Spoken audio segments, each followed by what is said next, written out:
Welcome to foreign policy.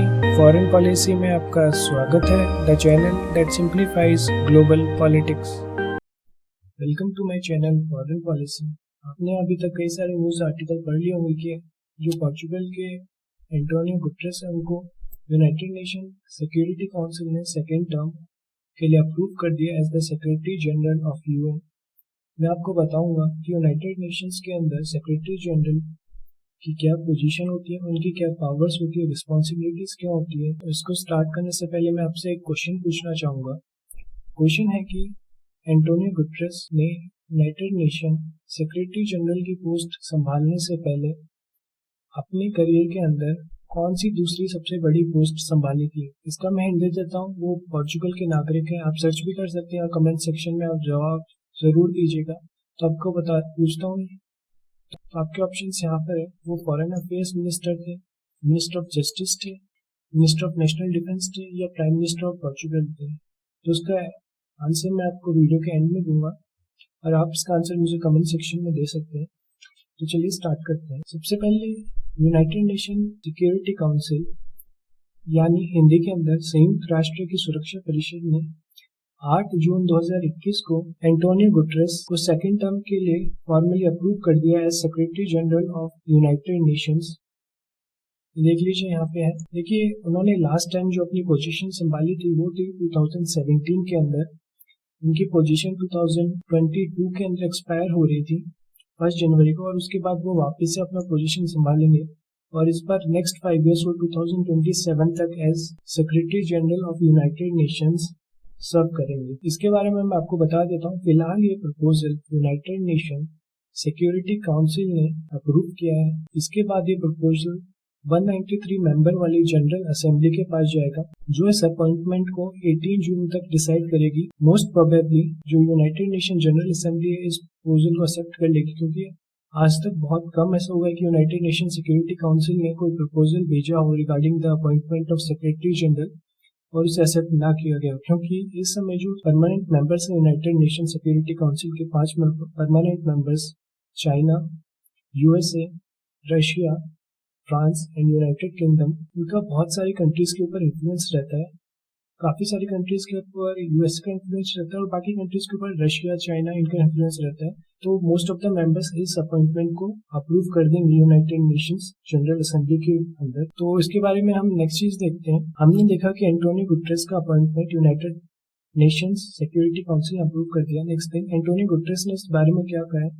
उन्होंने कहा है कि I am very grateful to the members of the council for the trust they have placed in me. ये उन्होंने United nation security council के बारे में कहा है, जो पहला स्टेटमेंट है। नेक्स्ट उन्होंने ऐड किया यूनाइटेड नेशन जनरल असेंबली के बारे में। उन्होंने कहा है, I would be deeply humble if the general assembly were to entrust me with the responsibilities of second mandate, जो कि जून 18 को जनरल असेंबली डिसाइड करने वाली है। मैं आपको बता देता हूँ, गुटेरेस की एज इस समय 72 है और ये पोर्चुगल के सिटीजन है। तो इन्होंने अपनी फर्स्ट टर्म 2017 में स्टार्ट की थी, जो मैं आपको बता चुका हूँ। और यूनाइटेड नेशन के एस्टेब्लिशमेंट के बाद, जो कि 1945 में हुआ था, उसके बाद ये यूनाइटेड नेशन के 9th जनरल सेक्रेटरी बनने वाले हैं। अभी तक कई सारे जनरल सेक्रेटरीज को 2 टर्म सर्व किए, इसलिए अभी तक जो नंबर है वो 9 तक ही पहुंचा है। मैं आपको बता देता हूँ कि जो यूनाइटेड नेशन की जनरल असेंबली की टर्म लिमिट्स है, वहाँ पर कोई भी टर्म लिमिट्स नहीं होती, लेकिन कोई भी जनरल सेक्रेटरी जनरल ने 2 टर्म से ज्यादा सर्व नहीं किया है। नेक्स्ट चीज देखते हैं कि इनका इलेक्शन कैसे होता है। इलेक्शन के बारे में मैं आपको बताता हूँ।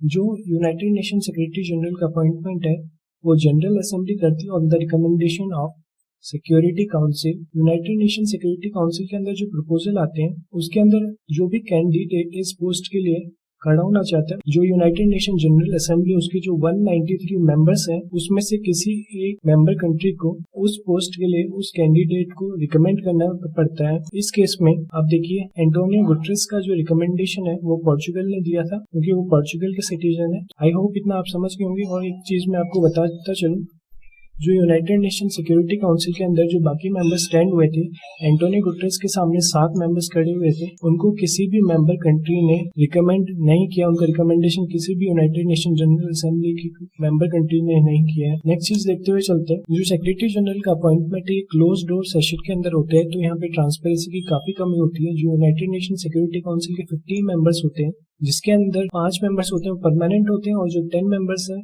उन्हें 2 टर्म के लिए इलेक्ट किया जाता है। फिलहाल इंडिया भी इस काउंसिल का मेंबर है, एक नॉन परमानेंट मेंबर की तरह इंडिया ने भी इस क्लोज डोर मीटिंग के अंदर पार्टिसिपेट किया था। जो होल प्रोसेस है इसके अंदर जो 5 परमानेंट कंट्रीज हैं, China, France, Russia, United kingdom and the United states, वो सबसे ज्यादा इंपॉर्टेंट रोल प्ले करती है इसके अंदर, क्योंकि वो अपनी वीटो पावर से किसी भी कैंडिडेट को एलिमिनेट कर सकती है। इसके अंदर जो नेक्स्ट क्वेश्चन आता है वो है कि क्या जो नॉन परमानेंट मेंबर्स है, जो इलेक्टेड मेंबर्स है 2 टर्म के लिए, उनका कोई रोल नहीं होता इसके अंदर? तो देखिए मैं आपको बताता हूँ, उनका रोल होता है पर लिमिटेड रोल होता है। जो यूनाइटेड नेशन सिक्योरिटी काउंसिल है उसके अंदर अपॉइंटमेंट के लिए आपको कम से कम 9 वोट चाहिए होते हैं, जिसके अंदर जो 5 परमानेंट मेंबर्स है उसका सपोर्ट मस्ट है। उसके अलावा जो बचे हुए 10 इलेक्टेड मेंबर्स हैं उसके अंदर किसी भी 4 मेंबर या उससे ज्यादा कंट्रीज का सपोर्ट आपको चाहिए होता है। तो यहाँ पे बिल्कुल एंटोनियो गुटेरेस को इसका सपोर्ट मिल गया था। तो total United nation security council के अंदर 5 परमानेंट और कोई भी 4 नॉन परमानेंट मेंबर्स का सपोर्ट चाहिए होता है। तो total United nation security council में 15 में से आपको 9 कंट्रीज का सपोर्ट चाहिए होता है, जो एंटोनियो गुटेरेस ने इस्तेमाल कर लिया था। मैंने आपको फिलहाल यूनाइटेड नेशन सिक्योरिटी काउंसिल के 5 परमानेंट मेंबर्स के वीटो पावर के बारे में बताया था। तो क्या ये वीटो पावर कभी यूज हुई? हाँ जी बिल्कुल। यूनाइटेड स्टेट्स ऑफ अमेरिका ने इजिप्ट के बुटरस गाली को सेकंड टर्म डिनाई कर दिया था 1997 के अंदर। चाइना ने भी वीटो किया था 1981 के अंदर। इस केस में उन्होंने ऑस्ट्रिया के कर्ट वॉल्डेम को 3rd टर्म के लिए डिसअप्रूव कर दिया था। जैसे मैंने आपको बताया, कोई भी सेक्रेटरी जनरल 2 टर्म से ज्यादा अपने ऑफिस में सर्व नहीं कर पाया है। जो मैं नेक्स्ट चीज आपको बताने चाहता हूँ, यूनाइटेड नेशन चार्टर में सेक्रेटरी जनरल के बारे में क्या कहा गया है। उन्हें बताया गया कि सेक्रेटरी जनरल यूनाइटेड नेशंस के चीफ एडमिनिस्ट्रेटिव ऑफिसर, वो यहाँ के मुख्य प्रशासनिक अधिकारी हैं, जो वो सारे फंक्शंस करेंगे जो में security council, general assembly, economic and social council, other United Nations organs recommend करेंगे। सेक्रेटरी जनरल के डे टू डे वर्क में आता है कि वो यूनाइटेड नेशन के जो डिफरेंट बॉडीज द्वारा बुलाए गए सेशंस होते हैं उनको अटेंड करते हैं, consults with the world leaders, government officials and others, और वर्ल्ड वाइड ट्रेवल करके जो मेंबर कंट्रीज है यूनाइटेड नेशंस, उनके लीडर्स और जो उनके मासेस है उनके साथ वो अपना टच बनाए रखते हैं। ये यूनाइटेड नेशन की वेबसाइट पे लिखा हुआ है। नेक्स्ट चीज जो हम बात करने वाले हैं वो है कि कौन कौन से लोग इस पोस्ट के लिए सिलेक्ट हुए हैं। तो मैं आपको बता देता हूँ, जो भी सिलेक्शन होता है वो countries with small size powers और रीजनल पावर्स। अभी तक जो 5 परमानेंट मेंबर्स हैं उनके अंदर से कोई भी सेक्रेटरी जनरल का अपॉइंटमेंट नहीं हुआ। ऐसा क्यों? क्योंकि देखिए, जो भी 5 मेंबर्स हैं उनके इंटरेस्ट हमेशा मैच नहीं होते हैं, क्योंकि अगर यूएसए का कोई कैंडिडेट होगा तो उससे रशिया और चाइना वीटो कर देंगे, तो फ्रांस का होगा तो रशिया चाइना वीटो कर सकते हैं। सिमिलरली यूके का भी अगर रशिया और चाइना का है तो western Nations US, UK veto कर सकते हैं। तो इस वजह से स्मॉल या मीडियम साइज न्यूट्रल पावर्स हैं, उन्हीं के कैंडिडेट्स इस पोजीशन पे इलेक्ट होते आए हैं। इस बारे में देख लेते हैं। और एक जो बड़ी दुख वाली बात है, जो भी 9 मेंबर्स जो अपॉइंट हुए हैं सेक्रेटरी जनरल के लिए, सब मैन है। अभी तक कोई भी वुमेन इस पोजीशन पे इलेक्ट नहीं हो पाई है। नेक्स्ट चीज मैं आपको बता देता हूँ कि एंटोनियो गुटेरेस से पहले कौन कौन इस ऑफिस को संभाल चुके हैं। देखिए, लास्ट से स्टार्ट करते हैं। ट्रिगे ब्लाई जो नॉर्वे के थे, उन्होंने ऑफिस फरवरी 1946 से नवंबर 1952 तक संभाला था। डैग हैमरस्कॉल्ड स्वीडन के हैं, उन्होंने अप्रैल 1953 से सितंबर 1961 तक संभाला था इस ऑफिस को। यू टान वर्मा जो म्यांमार के, उन्होंने ऑफिस 1961 नवंबर 1961 से लेकर दिसंबर 1971 तक। कर्ट वॉल्डेम ऑस्ट्रिया, उन्होंने ऑफिस जनवरी 1972 से लेकर दिसंबर 1981 तक संभाला था। जेवियर पेरेस दे क्वेल, ये पेरू के हैं, इन्होंने ऑफिस 1982 जनवरी से दिसंबर 1991 तक संभाला था। बुटरस गाली जो इजिप्ट के था, इन्होंने अपना ऑफिस जनवरी 1992 से दिसंबर 1996 तक संभाला था। कॉफी ए आनंद जो कि घाना के, इन्होंने ऑफिस 1997 से जनवरी से लेकर दिसंबर 2006 तक संभाला था।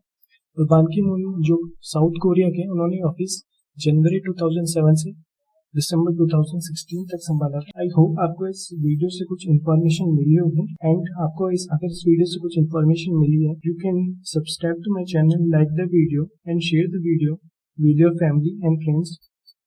देखिए, जो लास्ट क्वेश्चन मैंने आपसे पूछा था उसका आंसर मैं आपको दे देता हूँ।